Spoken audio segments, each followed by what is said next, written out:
Salut tout le monde, j'espère que vous allez bien. Bienvenue dans le programme 30 jours pour devenir développeur front-end. Dans cette vidéo, nous allons apprendre à déployer le site que nous avons créé en local. Avant de commencer, j'aimerais un peu vous expliquer ce que c'est que le déploiement ou l'hébergement.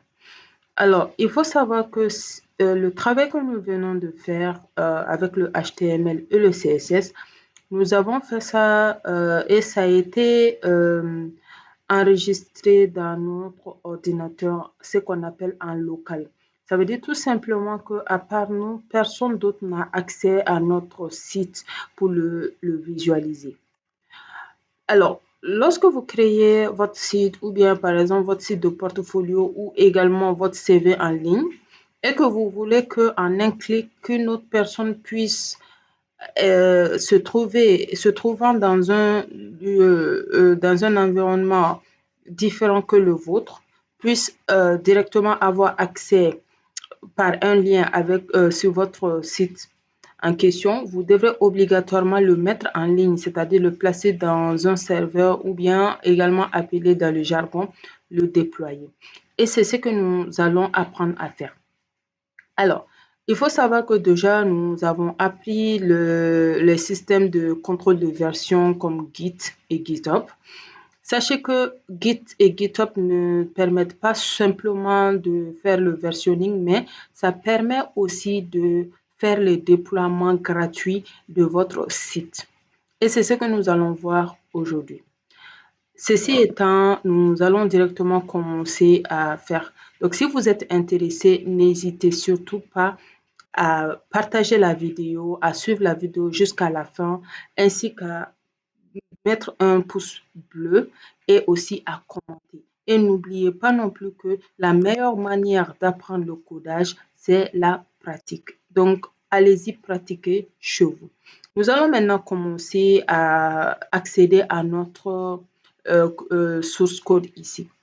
Alors, il faut savoir que si vous avez besoin de comprendre comment on peut mettre son site sur Git et GitHub, n'hésitez pas à aller regarder la vidéo que j'ai déjà faite sur ce sujet-là.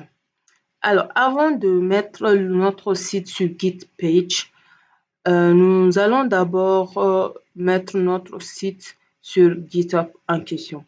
Donc, pour cela, nous allons utiliser le Git pour pouvoir d'abord mettre notre site en dépôt local et puis le mettre en dépôt à distance, c'est-à-dire sur GitHub. Alors, déjà, au niveau du tuto que j'ai fait auparavant, nous avons utilisé le Git bash qui est là pour pouvoir le faire. Mais sachez qu'avec l'éditeur de texte VS Code, on a également la possibilité de mettre notre site en dépôt local directement là-dedans. Comment ça se passe? Nous venons ici au niveau de terminal et on va cliquer sur New Terminal. Et lorsqu'on clique sur New Terminal, directement, nous avons accès à notre terminal qui est ici. Je vais l'agrandir un peu. Voilà.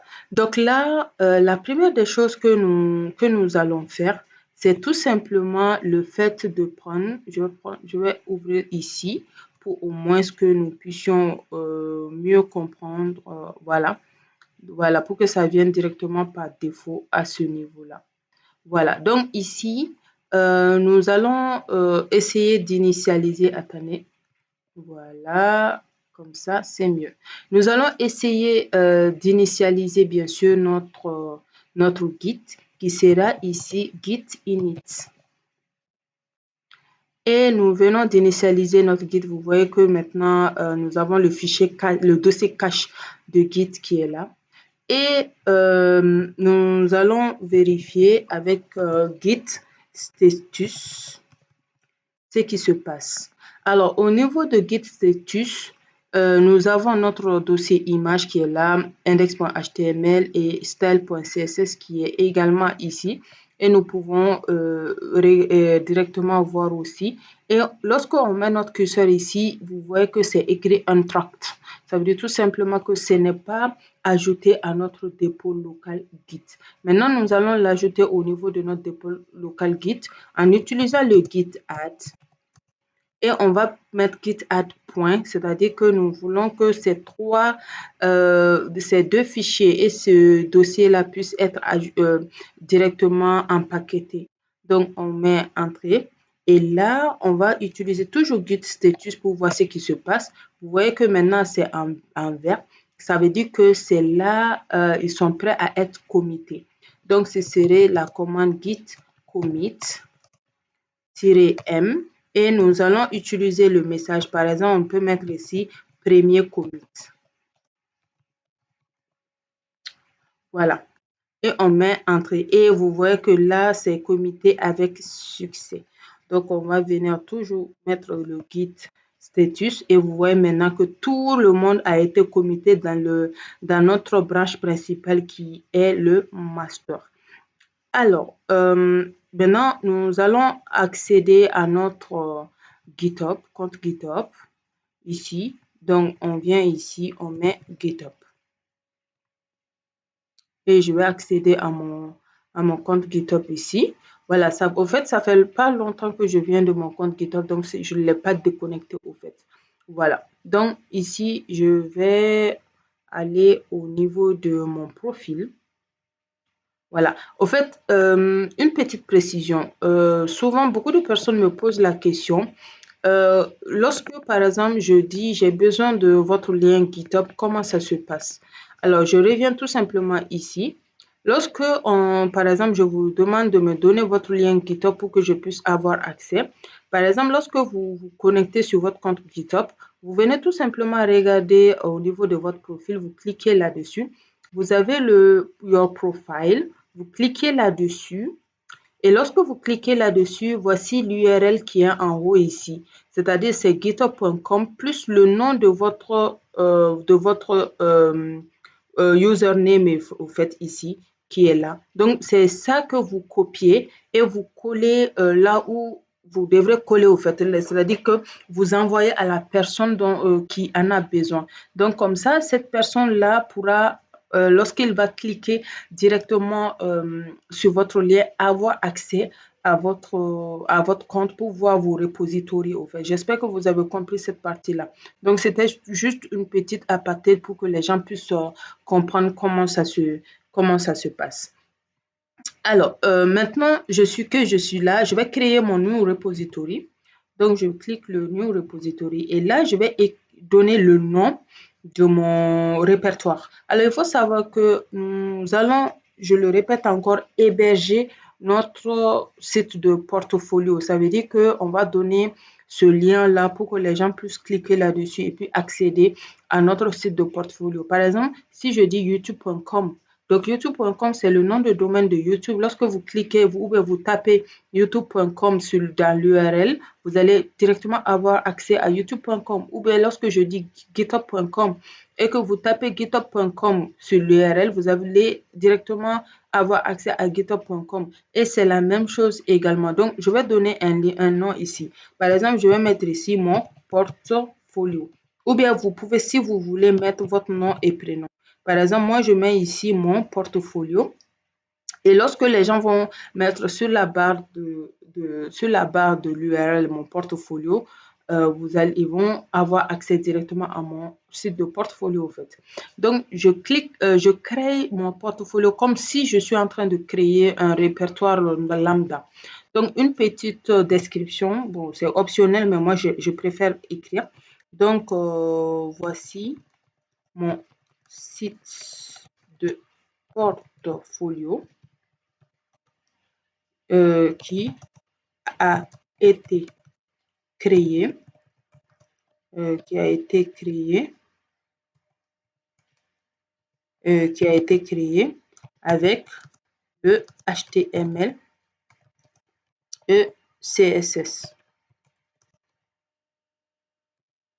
Voilà, donc il y a des voilà, je vais corriger, éviter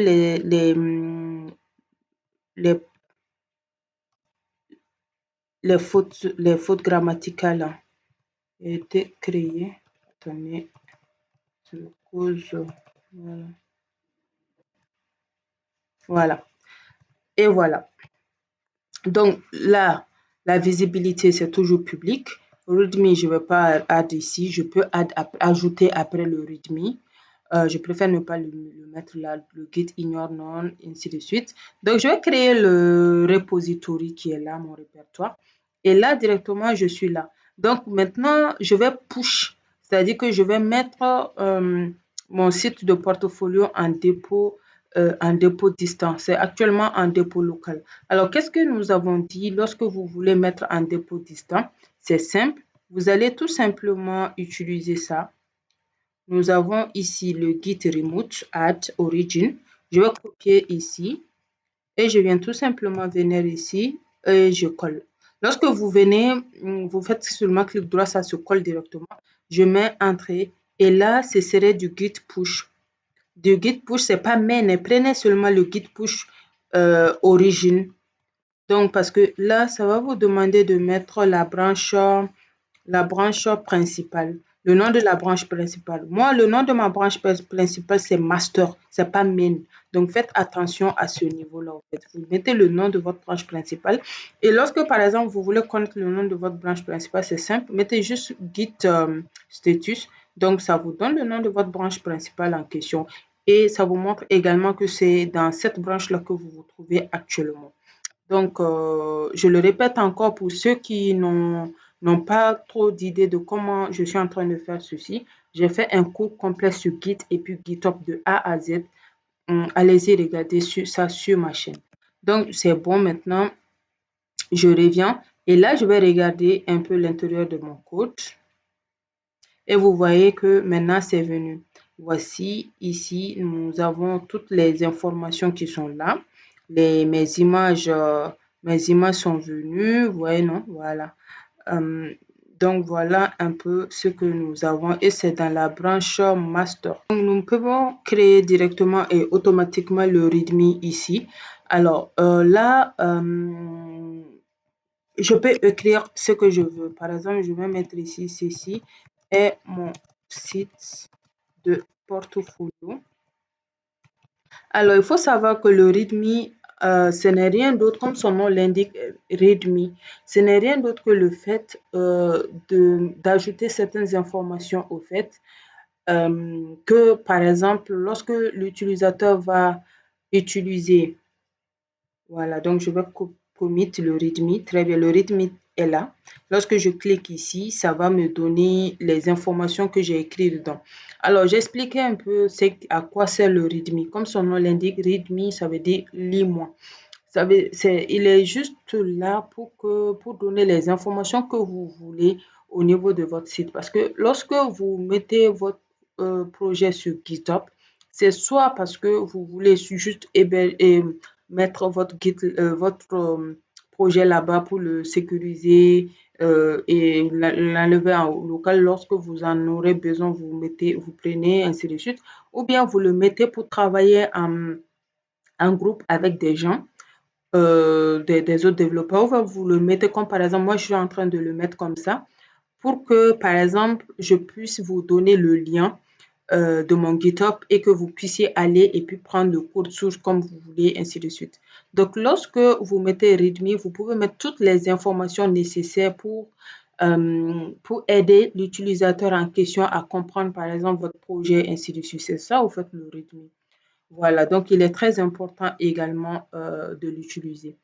Donc maintenant que nous avons mis notre site de portfolio, je vais regarder l'intérieur de mon repository. Vous voyez que le site de portfolio, il est là. Maintenant, on va héberger notre portfolio sur GitHub Pages. Au fait, celui qui permet de l'hébergement gratuit de notre site en question, ça s'appelle GitHub Pages. Voilà. Donc, c'est ce que nous allons faire maintenant. Donc, pour ce faire, on rentre d'abord dans notre projet en dépôt distant ici et je viens au niveau de Settings. Une fois que je suis au niveau de Settings, je vais tout simplement venir ici et j'ai Pages ici. Donc, je vais cliquer sur Pages. Et là, ça me dit ça me donne les informations, quoi. Ça veut dire directement que GitHub Pages is designed to host your personal organization or project pages from a GitHub repository. Ça veut dire tout simplement que GitHub Pages a été créé pour héberger notre projet personnel de l'organisation, c'est-à-dire entreprise ou notre projet page dans le GitHub repository. Voilà, donc on dit ici build and deployment. Donc on a ici la source. Donc la source c'est deploy from a branch. Donc ça veut dire tout simplement que nous avons déjà notre branch master et on va déployer dedans. Donc ici, on a branche. Là, on va prendre, c'est quelle branche au fait? Vous voyez qu'on a none, on clique là-dessus et nous avons notre branche principale qui est le master. Donc, on va cliquer sur le master et là, ça nous donne soit root ou bien docs. Donc, on va laisser ça à root, c'est-à-dire notre branche principale et on va cliquer sur save pour enregistrer. Donc, nous avons ici save pour enregistrer. Donc, on vient d'enregistrer déjà. On revient au niveau de notre code. Et là, vous pouvez remarquer, lorsque vous venez dans votre code, vous pouvez remarquer que nous avons un point qui a un point marron, marron qui est là. Et c'est écrit pending. Ça veut dire tout simplement que le déploiement est en train d'essayer de se faire au fait. Donc, vous voyez que ça, c'est déjà bon. Ce déploiement est déjà fait. On attend que les autres déploiements se fassent. Voici one successful and two recruit checked. Voilà, donc les autres sont en train d'être vérifiés. On va les attendre. Vous voyez, some checks haven't completed yet. C'est pas encore complété. Donc on attend. Vous attendez jusqu'à ce que tout soit complet au fait. Donc c'est ça un peu. Alors maintenant, tout a été déployé avec succès. Alors, ce que je vais vous conseiller, c'est que lorsque vous cliquez là-dessus, comme je l'ai fait, et que tout n'a pas été déployé avec succès, vous pouvez fermer. Après, vous revenez encore regarder quelques instants plus tard, en fait.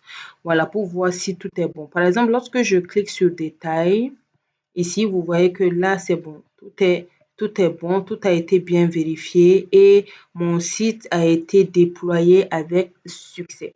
Donc, je reviens ici, par exemple, au niveau de code. Et là, je viens tout simplement ici, en bas. Là, cliquer sur Deployment.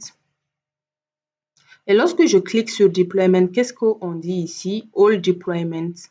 On dit que voici le lien de mon site. On va dire voici le nom le nom de domaine. Par exemple, ici, ça va prendre le nom, votre nom de domaine.github.io et ça va donner le nom de votre site de portfolio. Je clique là-dessus et voilà, vous voyez, vous pouvez remarquer que ici mon site a été déployé. Voici mon nom de domaine au fait. C'est-à-dire, en gros, sur votre CV, comme je vous l'ai dit, mettez le lien de votre site de portfolio sur votre CV. Et comment vous pouvez mettre le lien de votre site de portfolio lorsque vous l'hébergez et lorsque vous voulez que les gens puissent avoir accès, ce n'est pas en local que les gens peuvent avoir accès. Par exemple, vous n'allez pas donner ça. Ça, ce n'est pas possible parce que là, le fichier est en local. Mais vous pouvez remarquer que là, le fichier est en ligne. Donc, c'est ça là que vous allez copier, HTTPS, ainsi de suite. Vous allez copier tout ça et vous allez le coller, par exemple, sur votre CV ou bien si vous êtes sur LinkedIn, vous pouvez le coller là-bas au niveau de votre profil, ainsi de suite. Donc, lorsque les personnes vont cliquer là-dessus, directement, les gens vont avoir accès à votre site de portfolio. Je vous montre. Par exemple, moi, je viens au niveau de mon navigateur ici. Par exemple, je peux venir au niveau de Google. J'enlève ça. Je vais mettre le nom de mon site de portfolio. Par exemple, Nene Cybertech.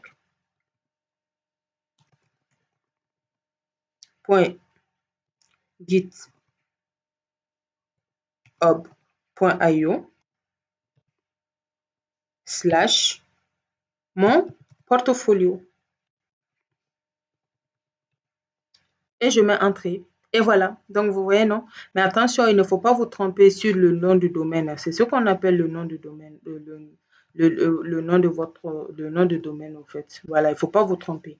Donc voilà, l'hébergement du site de portfolio au niveau de votre Git page. Alors, pourquoi j'ai pris GitHub Pages? Tout simplement parce que GitHub Pages est gratuit, ok?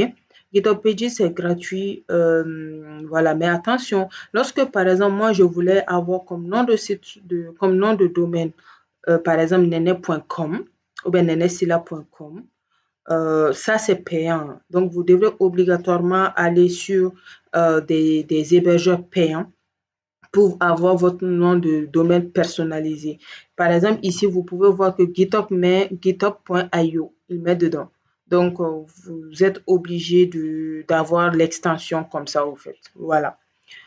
Alors, c'est tout pour cette vidéo et j'espère vraiment que vous avez compris ce que je viens de vous expliquer. N'hésitez surtout pas à reprendre chez vous et n'hésitez pas également à poser vos questions si vous en avez et à vous abonner surtout sur ma chaîne YouTube et à faire le maximum de partage également. Donc, on se dit au revoir et à une prochaine vidéo.